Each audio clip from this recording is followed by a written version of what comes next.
saatnya Indonesia untuk memilih. Bersama datang ke TPS, salurkan aspirasi. Langsung umum, bebas, rahasia, jujur dan adil. Demi Indonesia damai sejahtera. Kita memilih untuk Indonesia, menggapai cita lewat suara kita. Bagimu Indonesia, sukseskan demokrasi, jadi pemilih berdaulat, negara Indonesia kuat.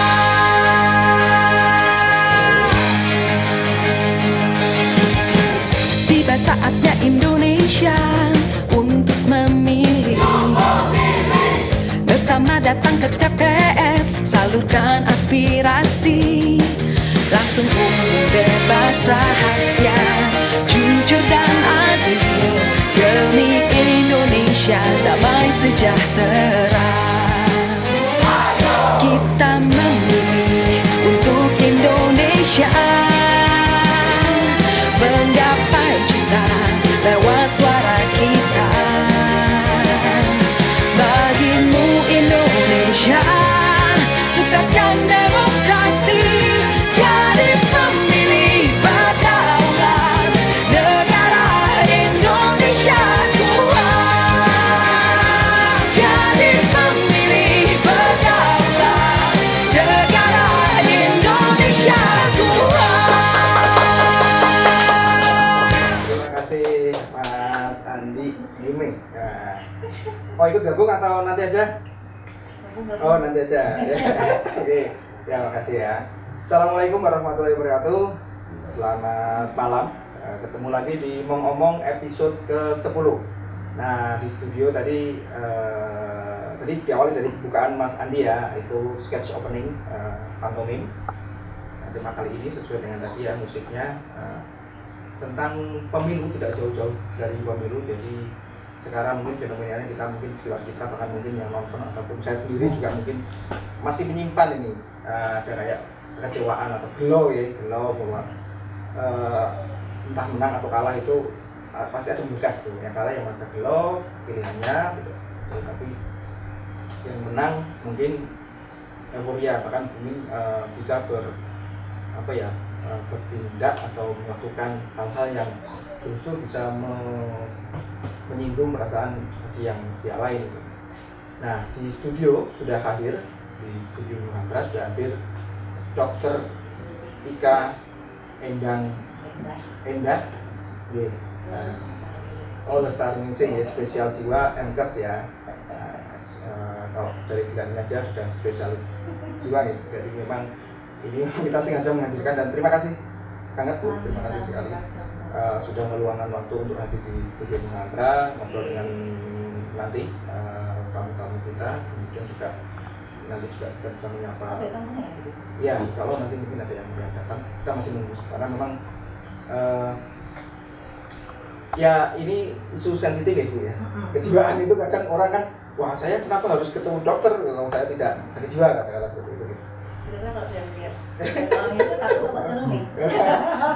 Menakutkan. Karena mungkin baru dengar namanya Bu, belum ketemu langsung gitu ya. Mau kalau barangkali Bu Dokter Ika menyapa ke penonton di rumah. Aku dulunya di mana nonton gitu ya. Ya boleh nonton aja ya, atau teman-teman saya biasanya Salam kenal semuanya. Saya Dokter Ika Endah Sarmasi. Kebetulan saya bertugas di RSUD Dr. Citra Wakil Purworejo ya, sejak tahun 2016. Gitu Mas. Sudah lahir kan Mas? Udah, saya termasuk generasi Bukan Gen Z ya berarti. Bukan. Milenial ya? Nggih, milenial. Sama dong. Iya. Gimana Mas, gimana? Nggih, jadi itu tadi ya Bu ya. Akhir-akhir ini kenapa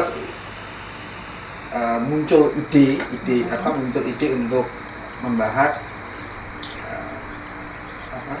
tadi temanya tetap waras ya usai pemilu. Jadi pemilu itu mau tidak mau kan berdampak ya sampai sekarang ya, walaupun kita sudah mungkin hampir sudah berapa hari nih, seminggu nih. Tanggal 14. 14 ini tanggal Berarti ya 20. seminggu persis nih, seminggu persis. Hari Rabu.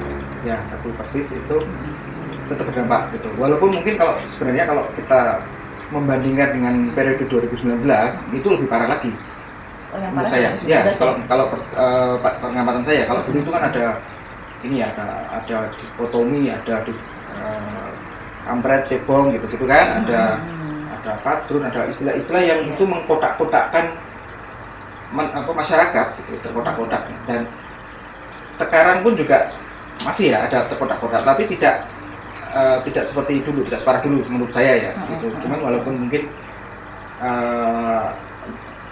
tetap parah juga, dalam artian tiap orang mungkin ada sensitivitas berbeda mungkin ya dalam menyikapi entah itu kekalahan ataupun kemenangan. Sebenarnya lebih berpotensi mana sih antara dampak kejiwaan itu antara yang kalah dan yang menang itu sebenarnya? Berarti kita ngomongin orang-orang ya, bukan ngomongin partai kan? Bukan. Kita ngomongin sehat mental dari segi orang-orang, tapi orang-orang yang langsung menjadi bagian, yang menjadi bagian gitu ya. dari partai, dari pemilu, baik pendukung relawan, partai, simpatisan, simpatisan, konstituen gitu ya, atau bahkan calon caleg dan pilek gitu ya. Nah, mungkin Mas, kalau kita mau lebih mengerucut nih, kalau kita mau lihat ya, kita cerita dulu ya. Mungkin kalau nyantai-nyantai kan, kalau simbah ngomong-ngomong kan cerita sama dia gitu. Jadi tahun 2016 itu kalau mau kita baca di Amerika, itu ada yang namanya post election stress disorder. Jadi post stress election disorder itu tahun 2016 itu. Nanti kita browsing dulu ya, itu pas pemilihan siapa? Obama atau siapa? 2000? Mas, ingat nggak? 2016. Mungkin kalau kita browsing nanti lebih jelas ya. 2016 Obama itu. Ada sebelum Obama mungkin ya? Atau Obama? Ya. Nanti kita lihat browsing lagi ya. Nah, tahun 2016 itu di Amerika Serikat ada seorang psikolog yang ternyata kewalahan merawat masyarakatnya, banyak banget masyarakat, dan 52% dari masyarakat Amerika itu diakui oleh seorang psikiater, dan yang menulis di majalah majalah di Amerika itu namanya Stan ya, Stephen Tosh, saya ingatnya Tosh gitu ya, Stephen Tosh. Itu dia menulis di majalah itu, majalah Health namanya, bahwa di situ ternyata ada kewalahan melayani orang-orang yang terlibat atau tidak terlibat, bahkan hanya pendukung jarak jauh banget gitu, yang ternyata jumlahnya 52%. Nah, setelah disurvei 52% dari masyarakat Amerika semuanya Mas, gede banget kan. Mulailah Mas Stephen Tosh ini dengan seorang Mr. Mill, Dr. Mill itu spesialis kedokteran jiwa atau psikiater, itu setelah melakukan survei ternyata 52% masyarakat Amerika terdampak berat tentang masalah psikologi. Kali ini masyarakat nih Mas, masyarakat hampir semuanya yang terdampak itu muncullah itu yang namanya itu post election stress disorder. Nah, ini tidak ada di penggolongan gangguan jiwa. Kalau di Indonesia itu namanya penggolongan gangguan jiwa ya, atau tidak juga masuk dalam penggolongan ICD-10 atau International Code Disease 10 nggak ada Mas. Nggak masuk. Kalau sampai sekarang nggak masuk itu? Kan nggak masuk. Bahkan di pengadilan itu wartawan tahu di SM5 ya. Nah, itu tidak ada dalam penggolongan itu, tetapi ternyata itu sangat mengganggu, ternyata sangat membuat viral dari seluruh dunia gitu ya. Nah, intinya pokoknya akhirnya muncullah istilah itu sampai dengan sekarang. Mas Andi Mas? Ini Mas Andi ini. Dipersilakan dulu tamunya Mas. Kasihan nunggu dulu. Ini apa? Waduh, ini production. Ini endorse-nya Miss Rempah ini Bu. Ini saya nggak tahu ini apa yang dibuatin ini, karena ada 50 varian lebih. Saya lihat itu yang kayaknya jahe atau witakor. Ini lebih ke ini ada merah-merahnya, ini kayu secang. Yang Hangat, Bu. kacang. Hangat agak pedes.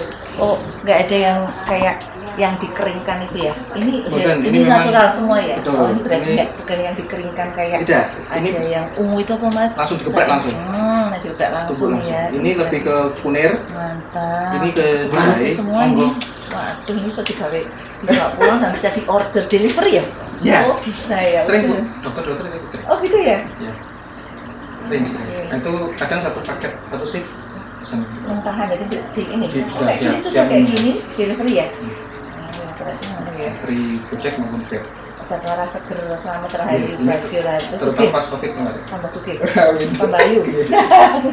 Ya, monggo sambil disambi. Ayo toh. Tantangan Nah. tangan kita ini. Buat hangat-hangat. Ya, yang kalau yang nonton Bismillah. bisa order online ya. Ah, bisa order ini. atau kalau Tahu ini kan. teman-teman yang mau datang ke Hmm, sini ke studio juga bisa langsung. Temulawak ini, Mas. Bisa ketemu langsung dengan Bu Dokter Ika sambil ngobrol-ngobrol. Sambil juga bisa menikmati mie Temulawak rempah. enak mantap. Selain mie rempah, acara ini juga didukung oleh Kolom Langit dan Pavilion Store dan juga teman-teman medsos admin medsos project. Gitu. Jadi kita memang ini di kalau TV dulu istilahnya relay, kalau sekarang istilahnya kolaborasi. Jadi kalau live bisa di Bukan bareng-bareng. kolab kempes gitu kan itu. Betul. Kolaborasi Kolab maksudnya ya. kolab ambrol gitu ya. Ambiar. Nah, Mas Andi ini bisa ini mau menyampaikan apa sesuatu ini. Silakan Mas Andi. Ayo Mas, yang memberikan waktu. Oke, selamat malam Ibu Dokter Ika, Mantap. Mas Hantoro. Terima kasih sudah diberi kesempatan sebagai opening ya, opening pantomim. Biasanya kan kalau sekarang kebanyakan itu stand up ya. Di musik ya, ini pantomim. Nah, semoga saja bisa berkelanjutan dan di event-event lainnya.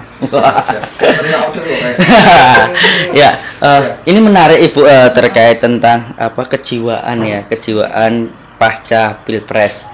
Nah, ini yang terjadi tidak sekedar bagi masyarakat umum, tapi berpengaruh. Nek saya melihat ya sebagai pelaku berkesenian juga, itu teman-teman berkesenian maupun artis-artis itu juga kenapa mereka terjun ke dunia politik itu mungkin ada pandangan sendiri dari dokter atau bagaimana. Selain tanda kutip menjadi pemimpin, pasti ada sesuatu hal yang mempengaruhi. Nah, mungkin Nek tak lihat ya, ini kan Iya. nek ini kan sudah agak beda.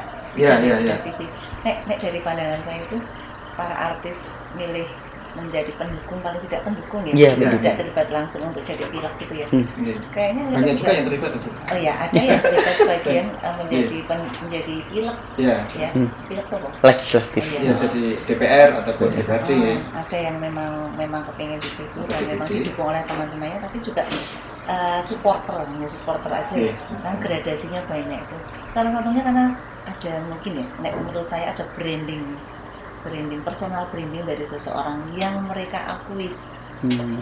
Mereka akui karena personal branding itu mengakui dirinya gitu loh, keberadaan para seniman gitu ya kan. Iya, iya. Nah, karena pernah ya kita lihat kalau di Istana Negara sering diundang, Iya, iya. diundang nyanyi, Jadi diwongke gitu gitu ya. pendekatan, diundang Oh. dan diakui, ditempatkan. Iya, Menurut apresiasi. saya kok kayak gitu, diapresiasi. Nah itu salah satunya karena diakui. Beliau juga senang, beliaunya kan petik ya, kita udah tahu siapa beliaunya. Ya senang nyanyi, siapa yang lagi viral juga ditampilkan, nggak memandang dari mana kalangan berada, gitu kan kayaknya ya, gitu kan? Kita lihat kayak gitu. Jadi mungkin menurut saya dari personal branding seseorang itu ada magnet gitu.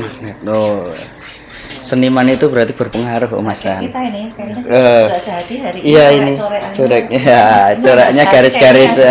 Ini kotak-kotak ini padahal garis-garis nih. Iya, istilahnya bukan. Saya juga kaget tuh, kok ada kembaran kok. Wah. Iya. Jadi Kayak gitu mungkin ya. Iya, kalau Ya, salah satu. ya istilahnya menanggapi lah maksudnya. Mm-mm. Jadi kalau artis jadi kalau pileg atau pemilu kan semua unsur masyarakat itu maunya itu kan diraih ya, Rangkul ya. dirangkul gitu nah kayak rakyat bawah entah itu semua Hanya gimmick komunitas profesi. atau hanya Iya. gimmick? Tapi ya intinya kan kayak ada bentuk kepedulian gitu ya. Iya. Wah, ini peduli. Bahkan seniman-seniman juga ya masing-masing, kalau kita misalkan pilpres saja masing-masing calon juga kelihatan kan dulu ya, ini sudah lewat sih, tapi maksudnya mendekati ke tokoh-tokoh seniman gitu kan, yang si A kemana, B kemana, C kemana, misalkan itu terlihat sih memang. Beliau dari segala kalangan kelihatannya Iya. banyak yang suka, karena memang pendekatannya beliau termasuk dulu bakul-bakul yang saya baca itu bakul-bakul di Klewer itu bisa pindah, tapi 57 kali pertemuan baru bisa pindah. Iya. Tapi orang ngomong pindah, Iya. ngomong guyu-guyu kalau nyanyi kalau pindah gitu kan. Nah, ini contohnya, ini kita nggak memuji satu orang. Iya. Ini Itu metode itu pendekatan kaitannya dengan gitu. pertanyaannya Mas Iya. Andi, menurut Bu Ika, ini kan menurut Bu Ika saja. Berarti kan Mas Andi, ya.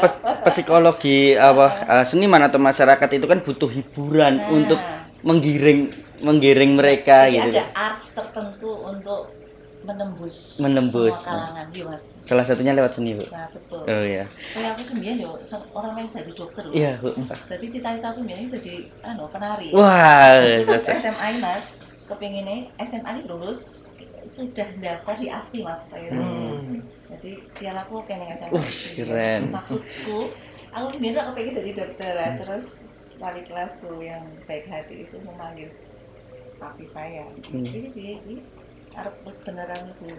Iki apa liyane aku wis kersa rumah. Iya. Terus saya ditimbali sama bapak saya, wis iki saja bisa dadi penari, sudah dadi penyanyi.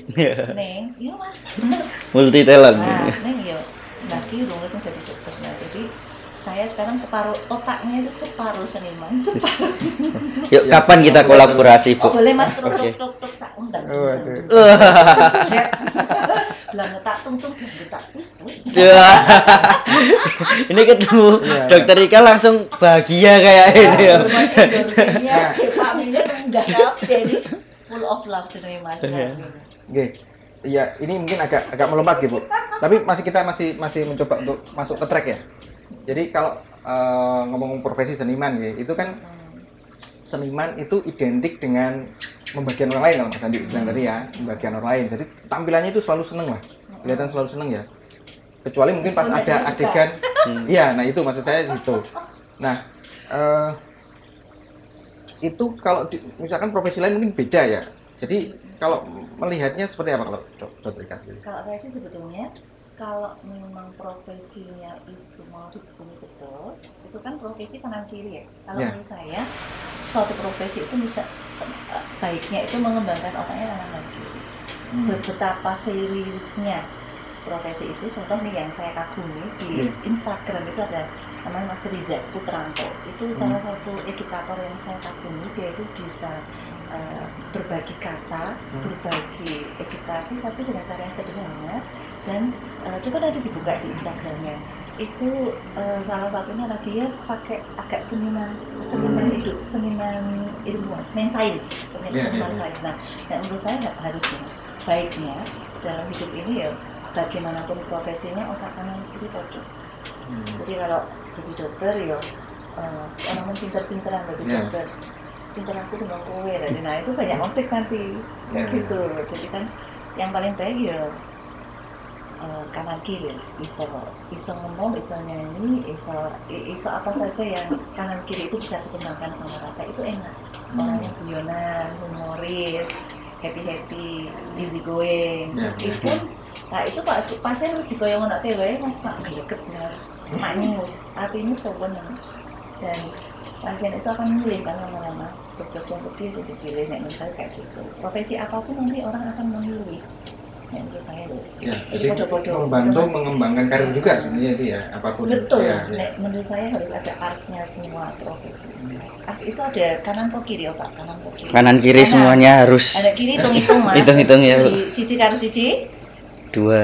Iya, ini aku sama kamu. Wah. Nggak ada yang lainnya. Siap. Gitu loh, maksudku. Saya terima kasih Ibu, ini tadi agak melenceng karena banyak seniman yang ikut kampanye. Jadi kan pertanyaan saya merujuk ke situ lah. Ini saya sudah dijawab dan sangat terima kasih, jawabannya sangat memuaskan. Ya, saya kembalikan ke Mas Santoro dan saya Iya. izin Campur. Nggak apa-apa, menghabiskan nanti- ini di belakang. Oh, iya. Matur nuwun monggo. Bisa berinteraksi. Jadi kita konsepnya memang bebas. Yang nanti kita juga menyapa yang di studio gitu. Nah, kembali tadi yang masih nyambung yang Mas Andi tadi ya, ini meninggalkan pertanyaan juga sebenarnya Mas Andi. Jadi kan banyak banyak kalau seniman itu kan identik perasa ya Bu ya. Ya, maksudnya peka, kepekaan yang lebih ya dibandingkan Iya. profesi lain dalam misalkan dalam menyikapi sesuatu gitu kan. Sehingga muncul karya-karya. Itu kan kadang karya itu kan ekstraksi dari pengalaman hidup atau itu kan. Nah, jadi menurut saya seniman itu memang lebih peka. Nah, kepekaan ini kan mungkin dampaknya bagi seniman, misalkan dampak ini ya kekecewaan misalkan pemilu ya misalkan. Itu bagi seniman mungkin kadarnya bisa berbeda ya Bu ya dengan masyarakat lain gitu. Nah ini belum ada penelitiannya Mas. Oh gitu ya. Ya, kalau ini belum ada penelitiannya. Yang penting sebetulnya itu namanya gagal move on. Kalau seniman jauh tidak bisa move on daripada orang yang lain meskipun perasaannya oleh peka. Jadi kalau menurut saya seniman itu atau art itu mengasah kepekaan. Tetapi orang yang kepekaannya tinggi atau terlalu peka itu namanya hypersensitive, irritable. Nah itu beda lagi Mas. Jadi orang itu kalau dalam gambaran tulisan yang handwriting atau grafologi itu tulisannya miring ke kiri Mas. Kalau orang yang tulisannya miring ke kiri itu biasanya dia orangnya tidak ekspresif, menahan diri, kontrol. Tapi kalau orangnya ekspresif itu biasanya tulisannya ke kanan. Nah gitu. Nah kalau terlalu kontrol ke kiri Mas, ya perintangan kok Mas. Nah, perintangan itu nggak terlalu dikontrol, kenceng banget. Terus sing arek dibandem kuwi watu.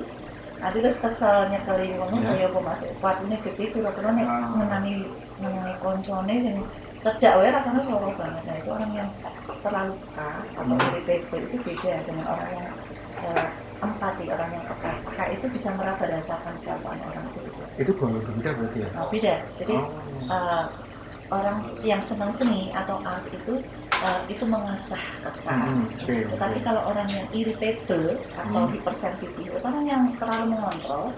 Kemudian kalau tiba-tiba dia ada pencetusnya, ada faktor resipitatnya atau resipitan faktor atau faktor yang tidak menyenangkan pemicunya. Nah kemudian lepas sudah nggak kuat itu lebih meledak. Begitu itu lebih cepat orang itu jadi irritable beda Mas. Itu hubungannya dengan pilek ya Mas, dengan pemilu ya misalnya ya. Sebetulnya nggak ada penelitian ya, belum ada jurnalnya. Nah tetapi siapapun itu masyarakat Indonesia biasanya orangnya akan jauh lebih hypersensitif pada masa-masa seperti ini. Nah ini yang diteliti oleh peneliti yang di jurnalnya mereka di penelitian di surveinya Amerika tahun 2016 ini oleh Mr. Stephen Post tadi sama Dr.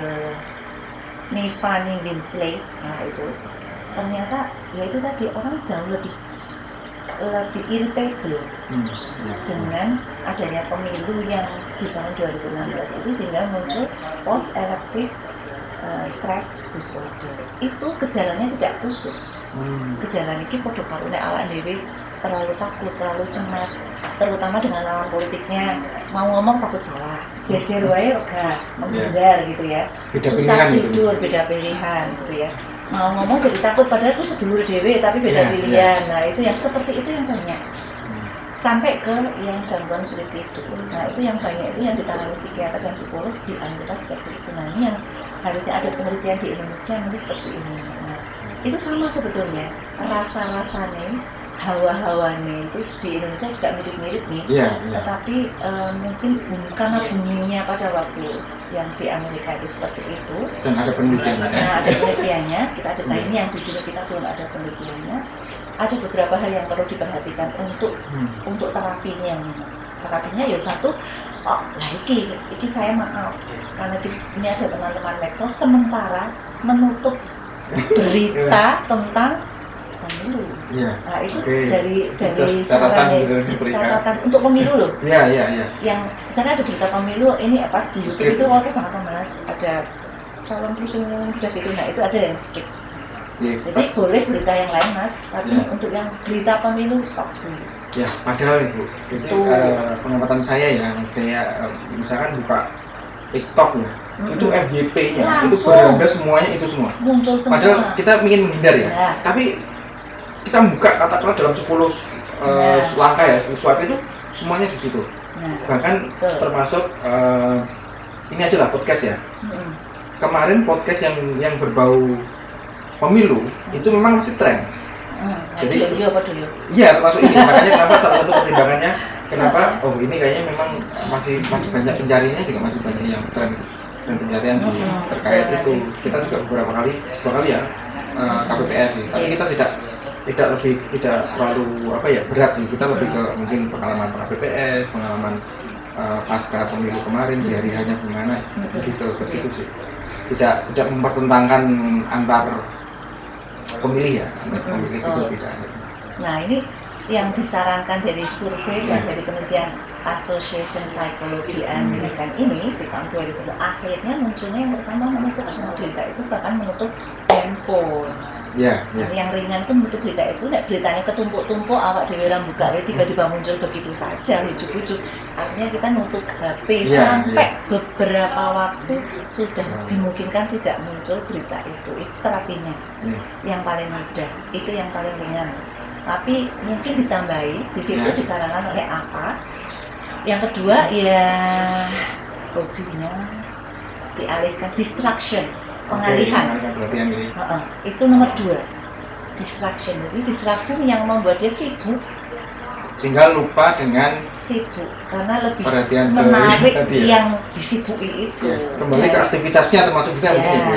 Apapun aktivitasnya, hobinya, passionnya, masteringnya, keahliannya apa itu yang disibuk, cari-cari apa yang dia lebih disibukin hingga lebih menarik itu daripada yang gitu. Yang kedua itu. Yang ketiga selain hobi itu ya memang olahraga. Karena olahraga itu dari serotoninnya naik mas. Serotoninnya naik sampai hormon cinta, neurotransmitter itu naik. Dan mungkin yang terakhir itu yang 4 itu adalah salah satunya kalau memang diperlukan dan memang perlu, nggak usah takut ke yang ahli untuk temui, yang bisa konseling aja, bukan terapi. Jadi ketemu psikiater itu kan terus kowe iki ora mas. Justru saya biasanya ngenopo gitu kan, ngobrolnya psikiater itu sama psikolog itu namanya ventilasi sampai ke psikoterapi. Nah itu tanpa obat mas. Jadi ada banyak teknik sampai ke hipnoterapi. Tidak harus berobat. Boten olah aku teko kene sih sampai obati ngono boten. Ben paling obate. Malam ini kita juga mengundang beberapa orang.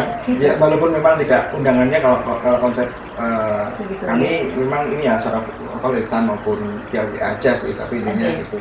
Cuman mungkin ya takut ketemu itu salah satunya. Itu dia karena sudah ada nek kami yang di psikiater atau ahli jiwa itu sudah diajarin oleh guru-guru kita, oleh kolegium kita, bahwa memang kita itu profesi yang paling distigma, bahkan oleh teman sejawat. Nah itu sudah tahu, sudah dikasih tekniknya. Jadi kita nggak bisa nggak masalah, meskipun distigma oleh siapapun. Gue harus ketemu wonge misalnya yang menarik gitu kayak saya gitu misalnya. Walah ya dijak guyon iso gitu, malah guyon baik, ketemu kok mau malah guyon baik gitu misalnya. Malah nggak pulang-pulang ya. Nah makanya saya penampilan dan performa itu harus kita perhatikan sebagai seorang psikiater karena kita sendiri profesi sudah distigma bahkan oleh siapapun termasuk oleh teman sejawat. Tapi kita tidak masalah karena bukti-bukti sekarang sudah membuktikan bahwa stigma itu mulai luntur kalau di rumah sakit kita, dan mulai luntur artinya sudah hampir nggak ada. Jadi kita sudah bestie gitu loh. Kalau ada apa-apa bestie. Nah kalau di Purworejo sendiri Bu, akhir-akhir ini sudah pasca pemilu atau bahkan mungkin sebelum sudah ada yang konsul ke seminggu kayaknya nggak ada. Nggak ada ya, ini terakhir itu belum ada kabar-kabar. Memang waktu itu ada teman-teman wartawan yang mencari informasi kesiapan. Kebetulan kami sampaikan kepada direksi, kebetulan waktu itu diterima filmnya dan mungkin sudah, kalau kita sih untuk seperti itu sih tempatnya. Tapi belum ada yang menggunakan ya Bu? Tidak ada yang mendaftar atau mungkin mendaftar dengan yang lainnya mendaftar. Karena seperti itu gejalanya bisa dari ujung rambut sampai ujung kaki. Keluhan fisiknya yang pertama itu namanya anxiety Mas. Anxiety itu keluhannya dari ujung rambut sampai ujung kaki. Contohnya nih Mas, muter-muter, gitu dong. Itu tapi dia nggak bisa ekspresif. Itu gara-gara pemilu. Nggak tahu gitu ya. Duit puntek misalnya atau apa enggak. Jadi bukan nggak tahu, tapi memang denial dengan kondisinya, masih denial. Bukannya tidak sadar ya, tapi menolak itu ya. Yang namanya belum move on itu seperti itu. Jadi dia masih belum mengakui kesalahan, kekurangan, kekalahan, gitu. Kesalahan, kekurangan, kekalahan, gitu ya. Yang memang dia harus terima. Misalnya itu contoh-contoh. Jadi biasanya munculnya ke anxiety. Pokoknya keluhan fisik ujung rambut sampai ujung kaki yang mungkin dalam 1 minggu ini, kalau yang tahun ini ya, 1 minggu ini mungkin dia sudah kemana-mana nih. Sudah spesialis penyakit dalam, sudah aduh kok wetengku bareng melu jangan-jangan kisteku kambuh gitu ya, ke objin mungkin sampai apa dengan kok bedemi aku yang THT gitu itu ya. Apakah penyakit baru yang masih baru dirasakan pertama kali atau kambuhan? Bisa jadi dia sudah punya kerentanan. Muncul karena pemicunya pemilu. Belum move on itu tadi, seperti yang Mas Gantoro tadi sampaikan. Itu bisa jadi dia udah punya kerentanan dulu, kerentanan ya. Nah, kerentanan itu atau memang dia sudah pernah sebelumnya kerentanan itu muncul riwayatnya sebelumnya dan adanya pemicu baru, muncul lagi. Matanya blawur Mas, misalnya itu. Pahit. Semuanya bisa terjadi ya? Bisa jadi keluhan terutama organ perut dan kepala. Kenapa Mas? Karena ini sistem zat kimia otak, neurotransmitter kita yang jenenge sirah. Otak itu ternyata kembar besti podo plek karo ngono. Jadi nek wetenge mumet wetenge ra kepenak rasane begah sampai diare mungkin obstipasi ki bebelen Mas. Kemudian terus ditambah ke dokter lah sampai dokter spesialis. Ternyata kok orang mari-mari muncul terus dalam seminggu ini lah nggak apa-apa. Bisa jadi itu bisa ada gejala berhubungan dengan itu ya. Sangat. Termasuk jangan-jangan saya juga ya Bu ya. Karena asam lambungnya rata-rata istilah awalnya dalam tanda petik asam lambung. Iya, perutnya padahal itu dia Mas rasanya kok karuan begal lah sih nggak mau makan lah terus makan nggak enak muntah perih dan sebagainya. Itu adalah peran dari nervus vagus. Nervus vagus yang kerjaannya itu di parasimpatis efek. Parasimpatis itu alam bawah sadar Mas, unconscious gitu. Termasuk tidur juga susah mungkin ya Bu. Nah itu kalau sudah tidur susah itu namanya sudah 3A. Tiga itu yang gangguan mood lainnya, depresi. Jadi kalau depresi itu munculnya 3A Mas, anhedonia, afek depresi sama anergia. Afek depresi kan gitu Mas, sedih terus, merengut terus, cemberut terus, susah terus gitu ya. Nek anhedonia itu ya kita aku biasanya hobinya ngonten karo Mas nganu mbak merasa tidak lagi ya gitu sampai mau bunuh diri dan sebagainya itu berat. Yang ketiga kalau depresi itu Mas. Jadi yang pertama nih Mas ya, seminggu itu kok aku keruan abendino, masuk anginan abendino gitu ya, pengen pijetan tiap hari, kerkas rasanya adem terus padahal hamil panas kayak gini. Nggak berani mandi air dingin misalnya, mandinya air hangat terus, panas badannya panas. Nggak cuma kerkas tapi benar-benar panas, demam Mas, demam mungkin nggak diketahui sebabnya. Nah itu bisa juga depresi jika pemeriksaan yang lainnya sudah ditegakkan, dapat disingkirkan. Nah itu bisa ditegakkan 3A. Nah kalau tambah ada A, B, C, D, E, F, G misalnya Mas, gak nafsu makan atau malah makan itu buat relo waduk terus malam belang itu karena saya stressing ya Bu. Nggak bisa bubuk, berat badannya turun karena nggak mau makan, seminggu aja udah turun 2 kilo misalnya, libidonya menurun gitu ya Mas. Lain itu nggak fokus dan nggak konsentrasi, itu masuk depresi. Depresi yang somatik, yang sedang tidak bisa tidur, susah tidur itu Mas. Atau mungkin terbangun malam susah gitu ya, tidurnya itu mau tidur itu sudah mapan biasanya jam 9 subuh malam, Jam 9 wis ngantuk ning klisak-klisik nggak bisa tidur. Sampai jam 12 tidur, terbangun-bangun, sampai nggak bisa bangun lagi, nggak bisa tidur lagi. Jadi tidur bangunnya lebih awal. Bangun tidur rasanya rasa panas, aduh yang kaku. Nah, karena kurang istirahat juga itu ya. Nah itu namanya insomnia. Insomnia karena depresi. Bisa jadi tidur tapi gelombang alfanya tidak berfungsi. Contohnya Mas, mimpi doyak-doyak mualing dan kecemplung jurang, masuk ke tunnel yang hitam gitu, kayaknya dioyak-oyak setan gitu. Pokoknya tangi Turki mau ngadane hati banget, kaku sirah gitu. Nah itu ada kemungkinannya depresi sedang dengan gejala itu tadi. Bisa jadi Mas. Itu yang apa Association Psychology American bilang gejalanya nggak khas tapi bisa masuk ke dalam anxiety, depression, baik yang ringan maupun sedang, maupun berat sampai berat, gradasinya nggak sama. Nah semua itu bisa muncul tergantung nih Mas, tergantung orang itu personality-nya gimana. Jadi nanti kalau melihat masyarakat umum 52% yang waktu itu Amerika seperti itu, kita lihat masyarakat kita sudah itu nggak Mas, di antara teman-teman kita yang seperti itu, di antara 10 misalnya 10 ada yang 5 nggak, kira-kira 6 ya. Dan kayak gitu, berarti mungkin yang saya sebutkan itu banyak yang mengalami karena pemicunya.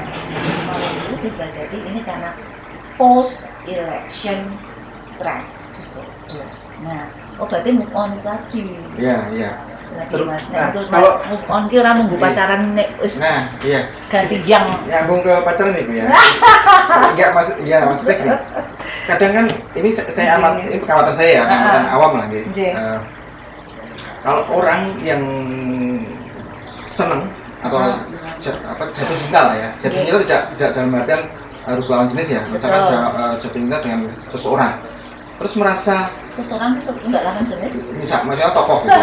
Oh baik. Ya, misalkan tokoh ya, jatuh cinta dalam artian seneng banget sama tokoh, kagum, mengkultuskan, sampai ke situ.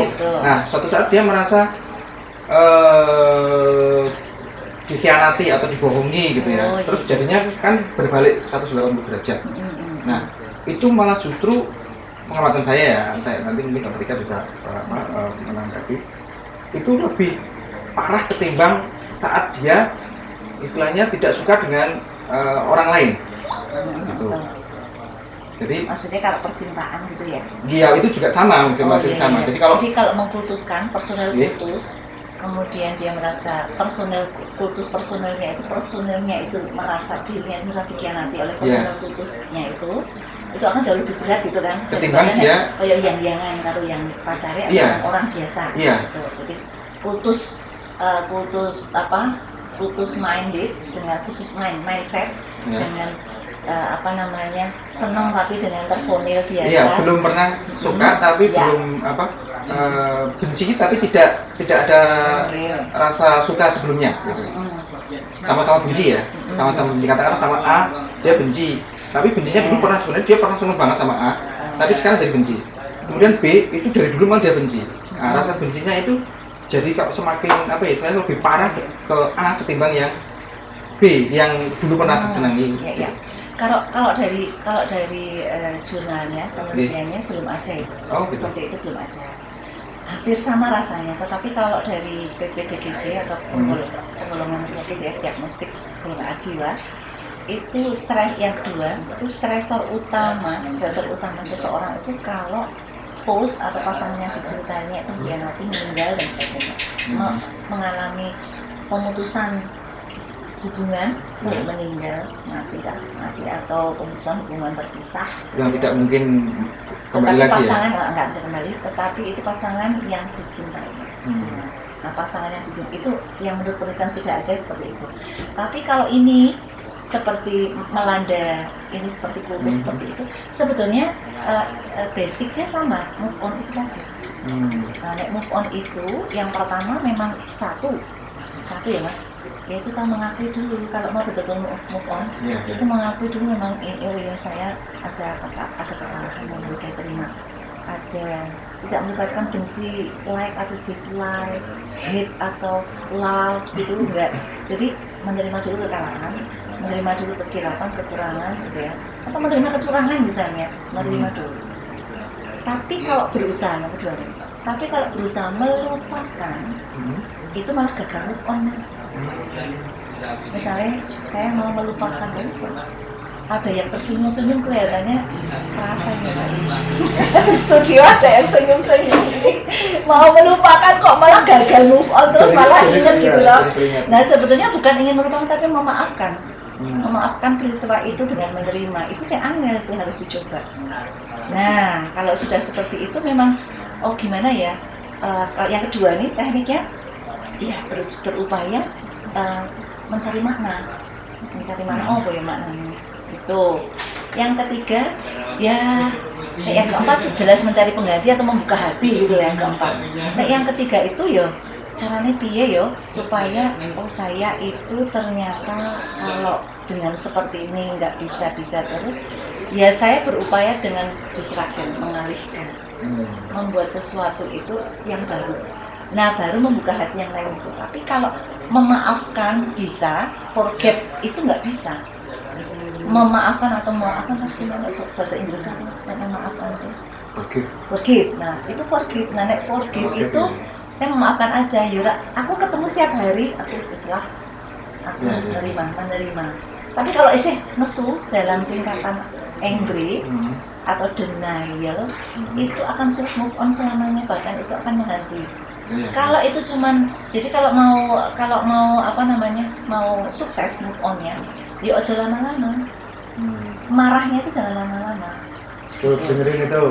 Siapa itu yang itu tadi yang marah kalau semakin lama itu kronis namanya. Nah itu sing marake penyakit itu.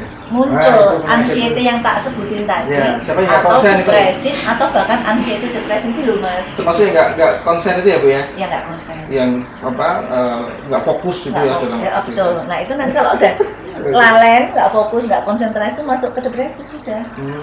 Dengan gejala yang 3A lainnya gitu. Nah sebetulnya yang dampak dari pemilu itu baik pendukung, konstituen, apalagi Mas tadi yang terlibat relawan ya, dan sebagainya itu seperti itu. Ya. Makanya saya kok ya bukan nggak peduli dengan peduli, enggak, karena saya tahu ini kayaknya kalau saya beneran mengkhususkan satu orang, institusi, lembaga atau orang, dampaknya mungkin akan buruk buat saya. Tapi dalam hati saya mencintai, saya ada yang saya jago kayak gitu ya. Iya. Tapi jangan sampai mengkultuskan, itu akan lebih baik dari awal. Jadi prepare dari awal seperti nek wis kadung menjadi bagian dari hierarki kultus itu, ya itu tadi menurut saya seperti itu. Salah satu jurnal dari apa itu munculnya supaya move on itu tadi, salah satunya cara-caranya itu. Kadang kan ini saya ini ya berapa kali ketemu dengan teman-teman gitu kan di lapangan gitu, kadang kan yang mungkin salah satu penyebabnya susah move on itu lingkungannya sama. Jadi misalkan katakan sesama kader partai gitu. Nah itu kan begitu ketemu ngobrolnya ya masih itu aja ketemu, akhirnya bulat kan Bu, maksudnya itu ya. Itu tadi makanya mungkin perlu sepakat untuk mufakat. Kalau ketemuan yuk gimana kita distraction, mengalihkan ini. Ya yang pertama tadi itu melalui proses menerima kekalahan, kecurangan orang misalnya, anggap kecurangan tapi menerima dulu kenyataannya, realitanya itu diterima dulu, kita akan lebih nyaman. Tapi kalau akan melupakan nggak, saya harus ngalek ya, malah gagal move on-nya. Itu Cahayu. Ada yang mau ditanyakan nggak? Sekarang nanti ngomong dulu. Kalau emang ada yang tanya? Iya, ini Mas, ada yang tanya. Ini ya Mas ya? Iya monggo. Ini juga ini ada ibu cerita. Jadi kalau itu penelitian dari itu, apa itu Mas seperti itu? Iya.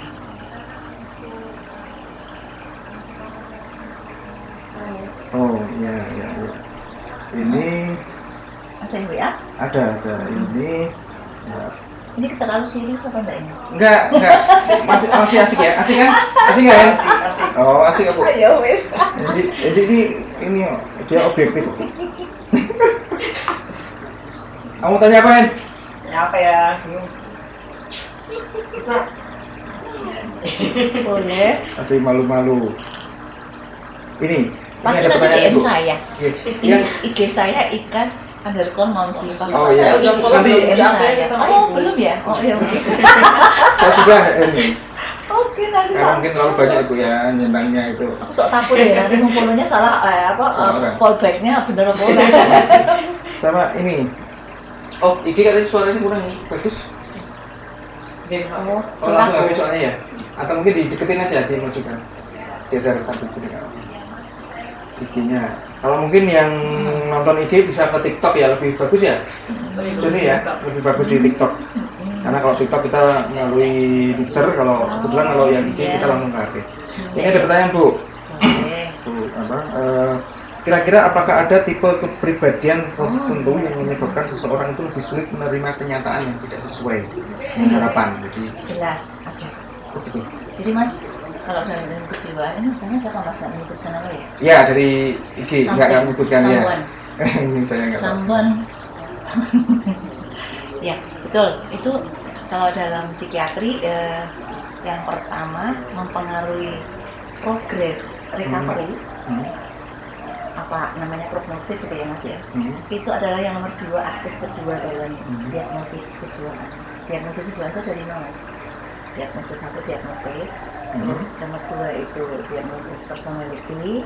Terus ini seseorang ini kira-kira ciri kepribadiannya apa atau kepribadiannya apa. Yang ketiga itu apakah ada medical condition atau sakit, kondisi medisnya, sakitnya apa, mungkin yang memperberat hipertensi, gitu-gitu ya Mas. Kalau penyakit kronis itu biasanya menyebabkan diagnosis yang pertama ini jadi lebih berat gitu.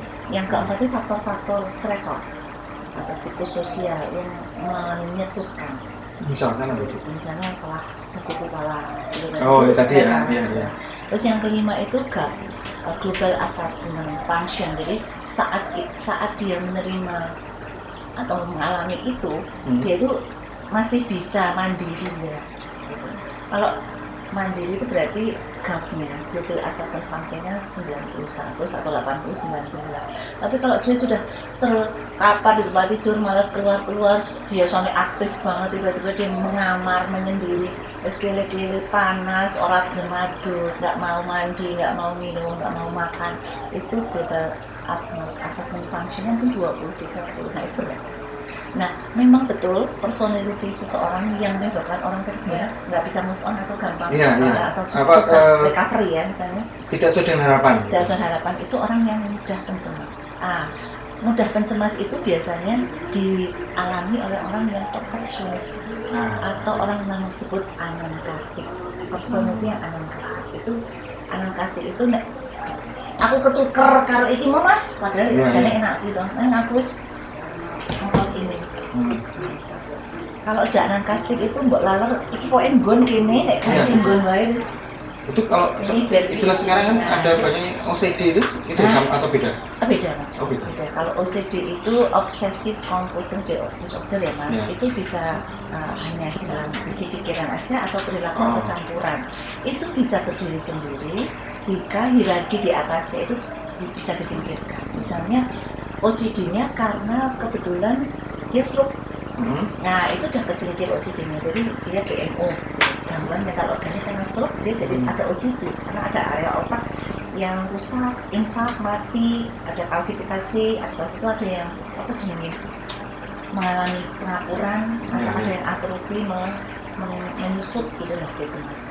Nah kalau menurut saya yang murni kepribadian yang misalnya anankastik itu jelas orangnya mudah tersinggung, mudah marah, dan apa-apa mudah kecewa, mudah marah, gampang kayak misalkan terbiasa di meja itu harus bersih gitu. Nah, itu ada katakanlah nggak rapi sedikit itu sudah bingung gitu ya, gelisah gitu ya. Kalau misalkan dia berkuasa untuk merubah itu akan dilakukan, tapi kadang misalkan dengan atasan dia cuma menahan gitu ya. Nah, itu juga anxiety tadi muncul loro sirah ngomong macam-macam dari ujung rambut sampai ujung kaki, iya kan? Saya banget. Oh, saya banget ya.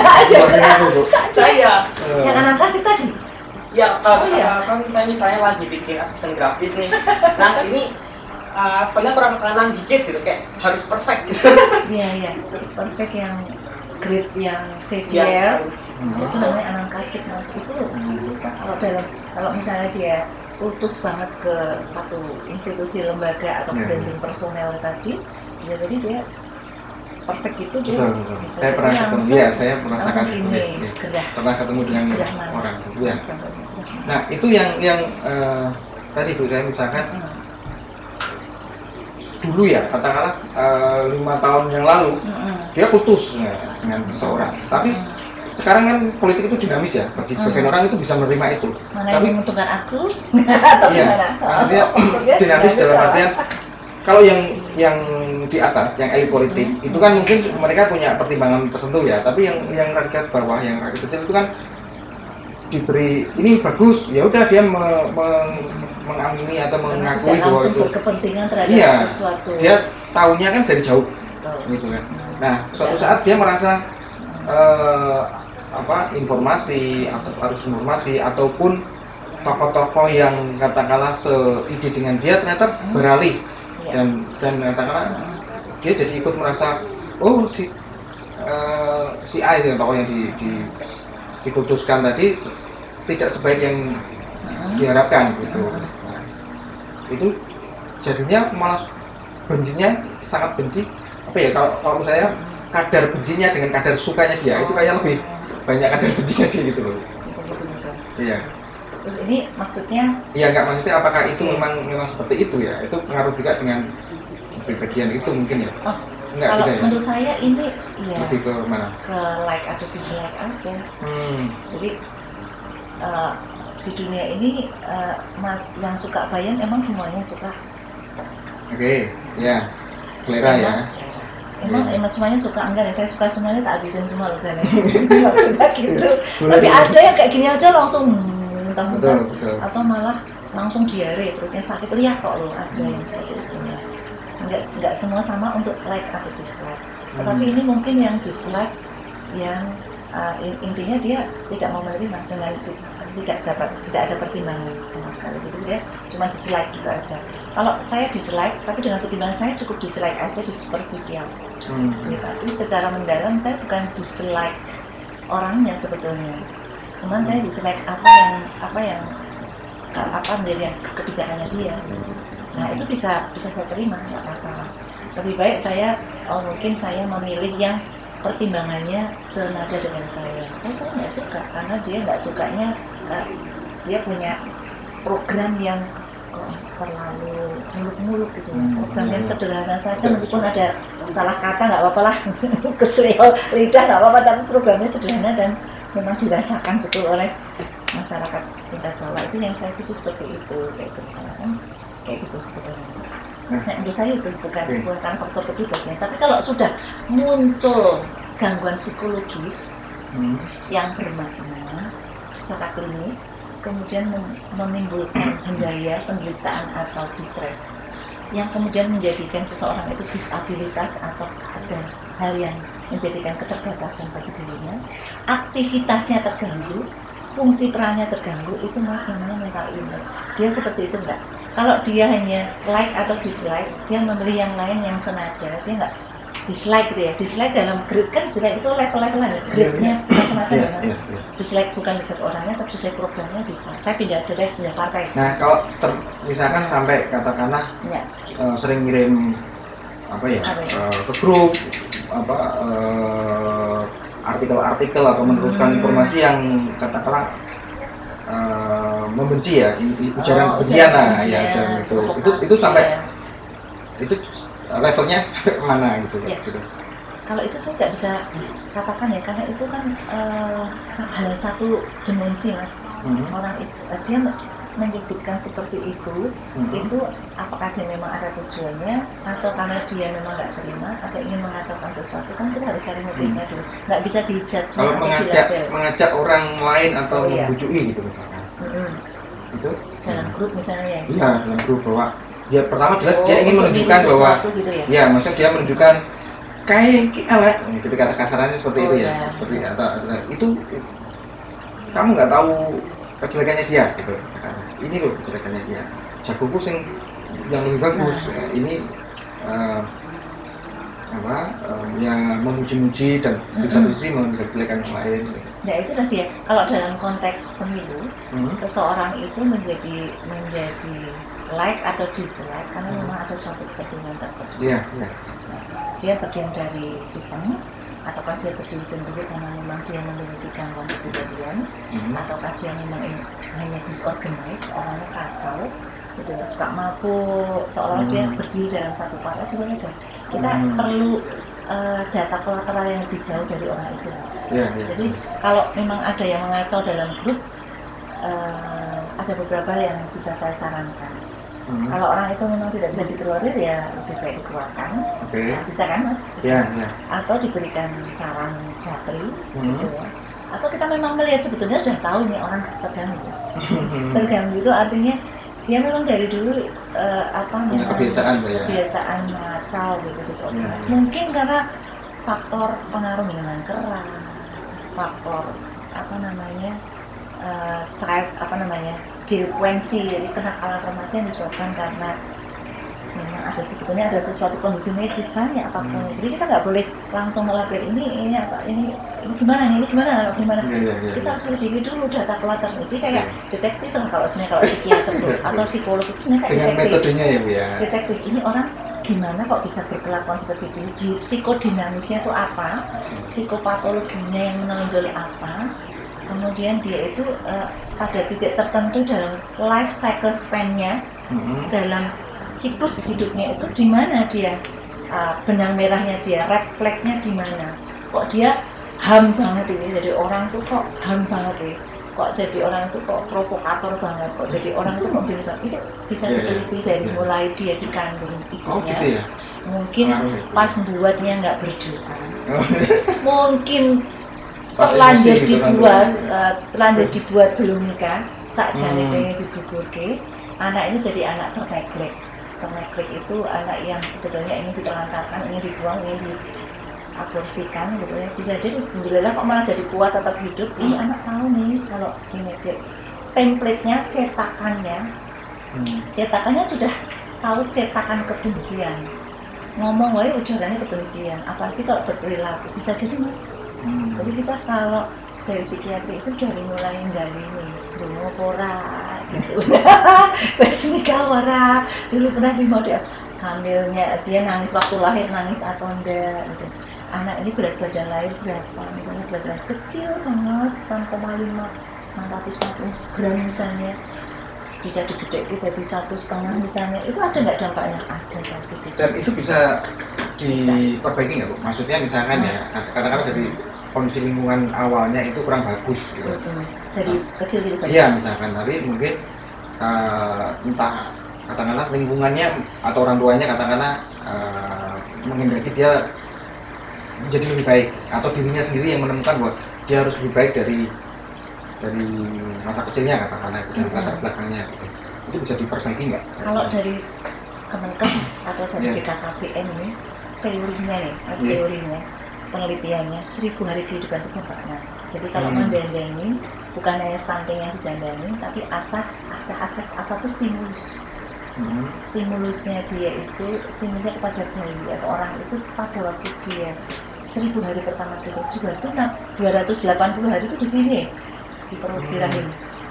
Jadi stimulusnya apa waktu di rahim? Berdoa, sesuatu yang diharapkan orang tuanya bahwa kamu bro, biasanya saya yang harapkan dan sebagainya, bisa diperbaiki dalam 10 hari. Tapi nggak gede baru ingat harus memperbaiki. Dan tetap asih-asihnya, asah itu stimulusnya, asih itu pemberian vitamin, asih itu cinta, cintanya dia, pola asuhnya dari mulai didandani bisa ya bisa.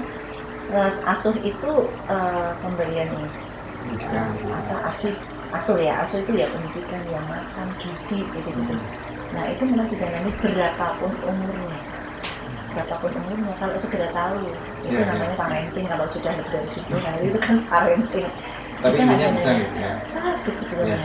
Kalau saya lihat film di Netflix itu barangkali teman-teman tahu ada film bonus, bukan Netflix ya, Stars Disney Stars. Boleh lihat serinya. Serinya itu The Bones, itu ahli antropologi forensik.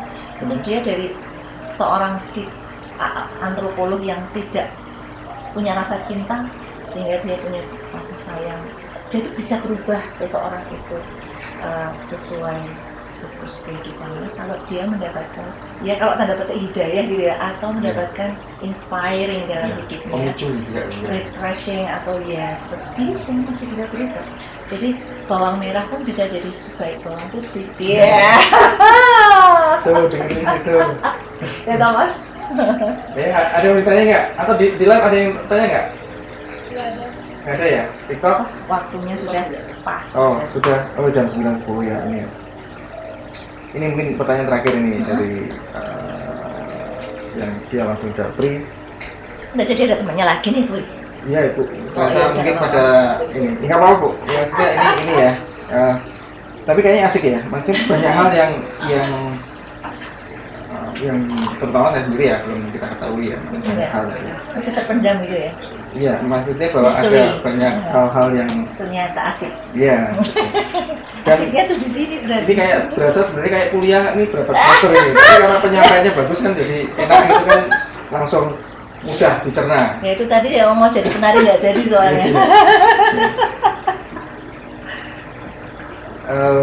Bagaimana dokter membedakan fenomena gagal move on atau sulit menerima realitas sebagai kondisi yang sementara yang akan pulih sendiri atau kondisi yang sudah merupakan gangguan jiwa. Jadi bagaimana membedakan bahwa ini nanti paling seiring waktu katakanlah 1 minggu 2 minggu sudah lupa gitu, atau ini sudah masuk ke klinis atau apa istilahnya yang ini gangguan gitu.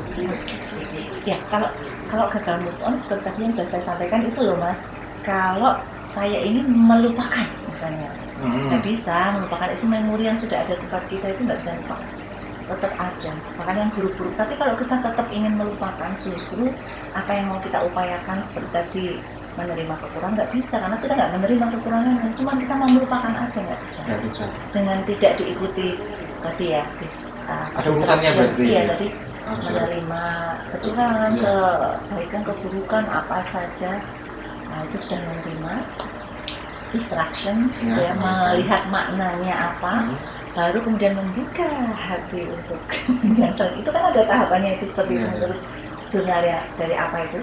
Nah kalau yang disebut gagal move on ya sebenarnya masih bisa diperbaiki asal kita tahu aku gagal move on gara-gara gue itu cuman mau ngelupain tapi nggak mau nerima, lupain mantan tapi aku nggak menerima bahwa aku tuh emang nggak cocok sama mantan karena dia mencintai orang lain daripada aku gitu lah. Gitu. Itu harus diterima dulu. Nah kalau diterima ada ketemu kan nggak? Ketemu kan jadi lama-lama biasa aja orang. Apalagi kalau sudah membuka hati dengan yang lain, tidak selalu orang diem kemudian itu menunjukkan dia sudah move on. Jangan-jangan dia memendam. Nah, dia sudah berpindah menerima orang lain. Belum tentu kalau jadi pelarian. Iya, belum tentu dia belum move on karena dia sebetulnya nggak menerima. Nggak menerima nih, aku pokoknya pelarianku ben menunjukkan bahwa dia cemburu ke gue gitu kan. Justru malah istilahnya cuma memanas-manasi aja. Nah ini di politik pun sama sebetulnya gitu. Iya. Nah kalau memang gangguan kepribadian, diagnosis gangguan kepribadian apa gangguan jiwa? Nah kalau gangguan jiwa seperti yang saya sebutkan tadi, definisi menurut World Health Organization adalah gangguan psikologis yang bermakna secara klinis menimbulkan daya penderitaan Mas.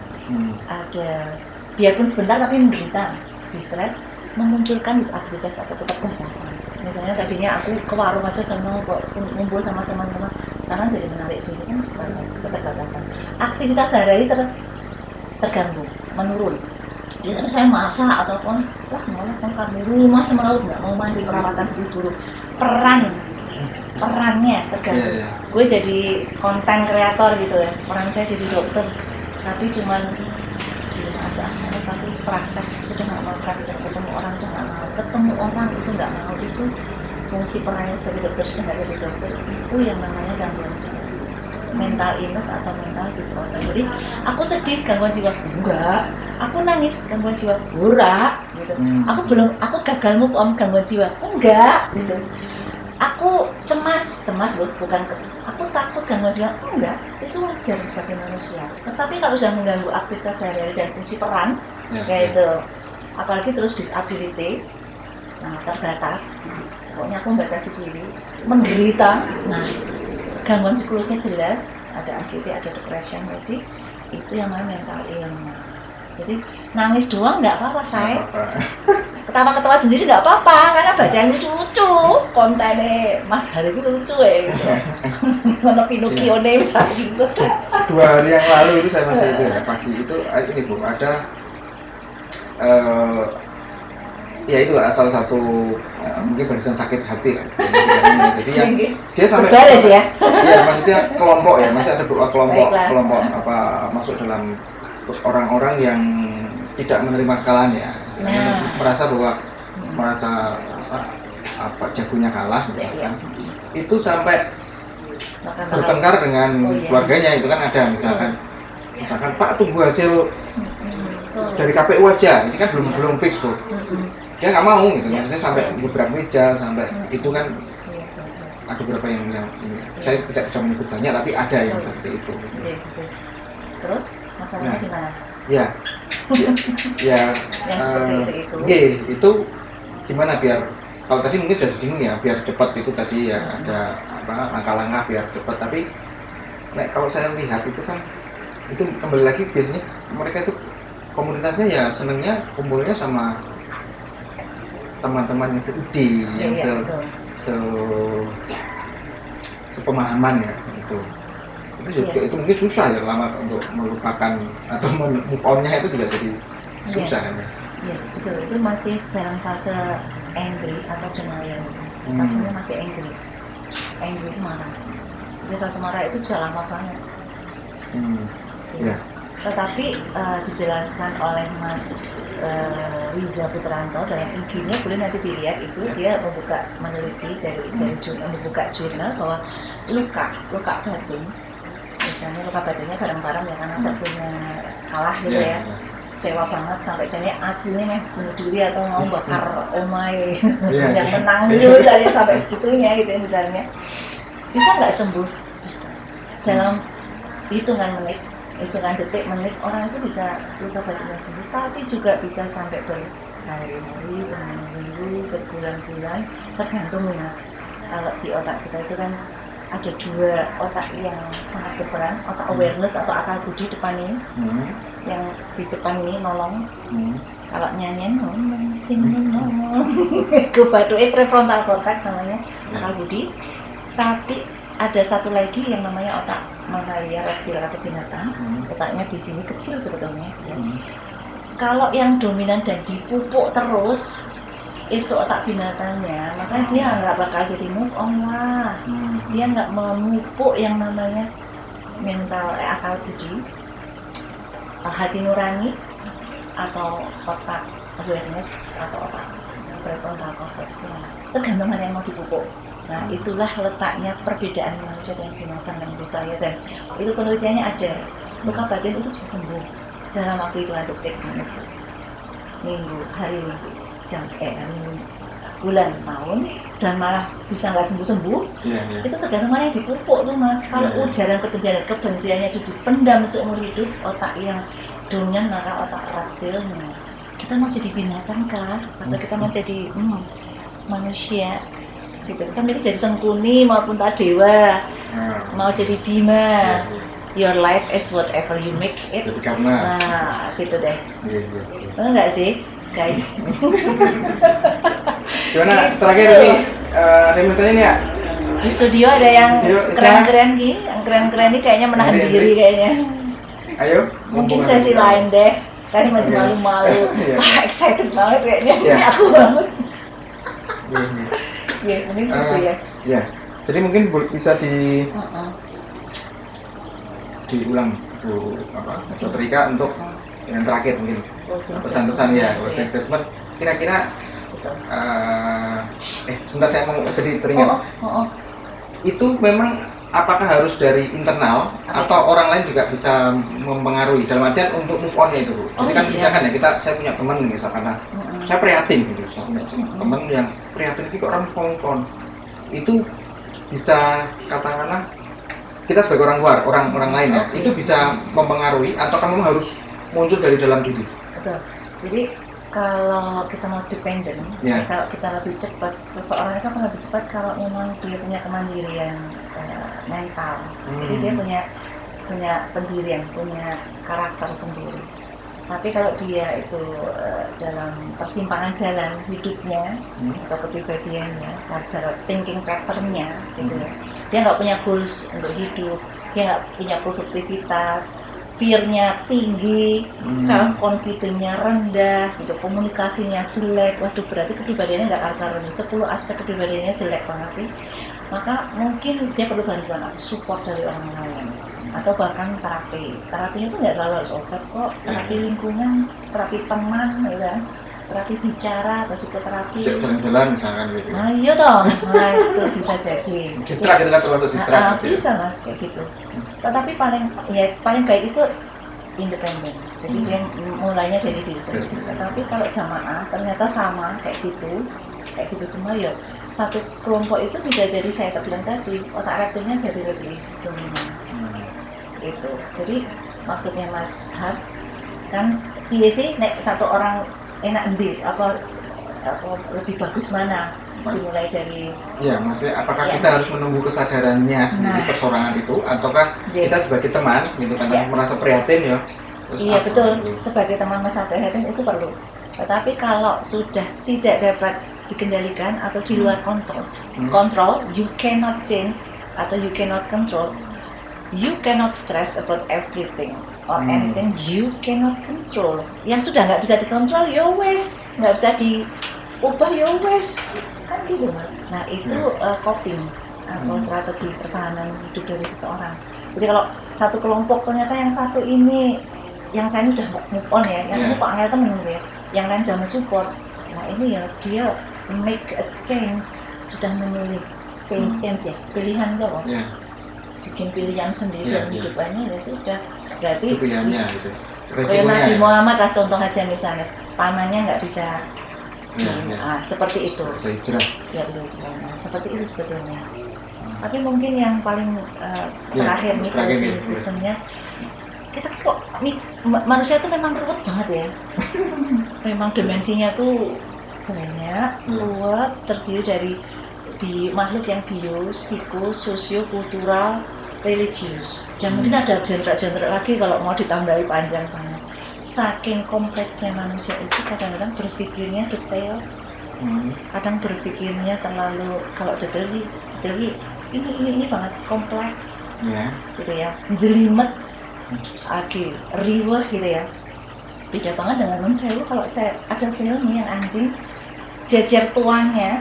Anjingnya tuh merasa senang banget, kenapa cuma simple jejer tuannya. Tetapi yang podok jejeran tuannya itu nggak mikirin anjing itu, mikirnya banyak banget gitu ya. Begitulah kompleksitas manusia. Jadi kesimpulannya mas, kalau mau asik nih hidup ini, mau enak itu nyaman bisa nikmat, the simplicity is sophisticated. Jadi berpikirlah sederhana, berlakulah bersikap sederhana, itu paling asik. Jadi kalau ada di masa pemilu ini anak rute-rute zaman macam-macam lah ya, kita berpikir simpel aja. Saya sudah memilih masuk saat ini, pilihannya kalah, saya terima. Simpel aja, satu kata, hanya satu kata, gitu aja. Kali gitu mas. Terima kasih Dr. Rika. Ya, sangat menarik ya, dan mungkin bisa membuka pikiran kita. Jadi tadi ya kalau yang lainnya juga boleh. Jadi terutama ini yang masih bisa belum move on, dan move on ini bisa juga selain yang kalah juga mungkin bagi yang menang gitu. Iya, justru yang menang pun move on juga penting. Yang menang bukan berarti kadang-kadang juga dia dipenuhi dengan kekecewaan. Move on itu nggak hanya untuk yang kalah, tapi juga untuk yang menang. Move on juga nggak sama. Derajatnya dari penelitian itu ya mas. Iya. Derajatnya sama. Kalau ada penelitian lagi mungkin kita perlu ngobrol lagi. Asik. Terima kasih Dr. Rika. Sayangnya waktunya kita terbatas ya, dan memang kalau terlalu lama nanti juga malah mungkin capek kita. Sedikit tapi mungkin lebih sering. Terima kasih. Sekali lagi teman-teman yang menonton di yang di studio maupun nonton via TikTok, IG, dan nanti itu juga akan tayang ulang di YouTube untuk versi lengkapnya. Terima kasih juga kepada teman-teman medsos, admin medsos Purworejo yang mendukung acara ini, dan juga dari Family Store dan Kolong Langit Mr. Mbah juga. Habis nih mas. Nih, masih Bu. Ini variannya tadi random nih. Ya, selamat malam, semoga bermanfaat. Kita saksikan ngomong episode selanjutnya. Insya Allah nanti malam minggu kita akan ngobrol. Temanya masih ada beberapa alternatif. Nanti kita akan tonton, like dan subscribe akun-akun Purworejo 24, akun-akun medsos Purworejo yang ada nanti di bawah ini atau di akhir video ini ya. Di follow, nanti akan informasi akan menulis. Lagi terima kasih Dr. Ika dan teman-teman semuanya. Kita akhiri ngomong episode 10. Semoga bermanfaat. Selamat malam. Assalamualaikum warahmatullahi wabarakatuh.